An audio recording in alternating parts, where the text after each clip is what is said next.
Well, we've just had the 10th anniversary of a well-known mass beheading that took place in Libya, on the beaches of Libya, at the beginning of 2015. And it was 21 foreign workers that were working in Libya that were kidnapped for being Christian. 20 of them were Egyptian Christians, and another was actually a man from Ghana who probably wouldn't have called himself a Christian before all of this began, but he was given the opportunity to not be part of this group, and he said he wanted to follow the same God that these 20 Egyptian men were following. And so he put himself in the same group as these men. And what took place, I think it was probably about 3 weeks or so of being in a camp and being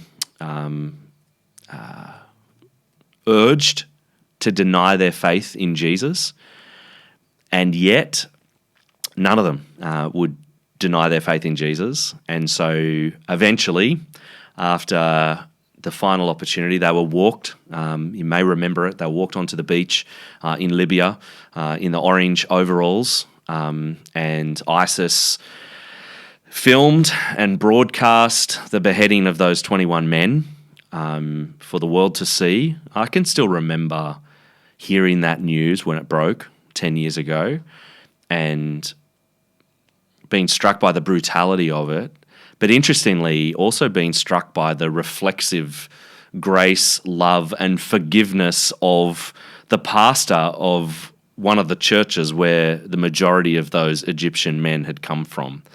Like within 24 hours of this being broadcast, they broadcast something on their church YouTube channel that basically said, let me tell you the quote that actually came from the pastor of many of those Coptic Christians who were killed on that Libyan beach. From the Egyptian church to ISIS, we love you and have pity on you and pray that God may open your eyes so that you can see the true light in Jesus Christ. We're not intimidated by your threats. Death is a vanquished enemy for us, vanquished by the power of the Christ in his resurrection from the dead. We are not armed and we're not militant, but our prayers are stronger than all your weapons. And it was just a remarkable response, and it was just a standing up in the face of such horror with, like, imagine that. Like, imagine having, I think it was 17 of them were from the one, I think it was 17 were from the one church. Imagine having 17 of your church members who are off trying to earn some money to support their families, who get kidnapped, who go through this ordeal, and then the public humiliation and shaming of it all being broadcast online and just all that's involved in that within 24 hours there's a message of we love you. You're our enemy, but we love you, and we hope and pray you will know the peace that we have even in this moment of horror. All right, don't go away. I just wanted to ask you a quick question. What if you could be transported to the land of the Bible in a box? Experience the sights, the smells, the spices, the flavors, the people in a real tangible way. Now that is exactly what Arts a Box does. Now I was really excited when I heard about these guys because what they do is every few months they curate and craft a new themed box filled with authentic items from places like Jerusalem, Nazareth, and Bethlehem. And inside, you'll find handcrafted goods, spices, snacks, soaps, jewelry, home decor, made by local artisans and small businesses with deep roots in the land.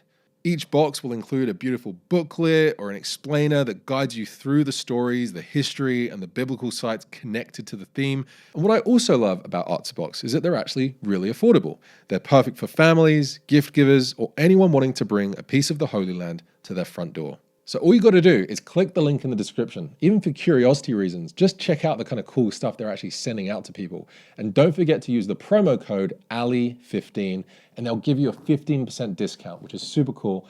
And it also lets Arts a Box know who sent you.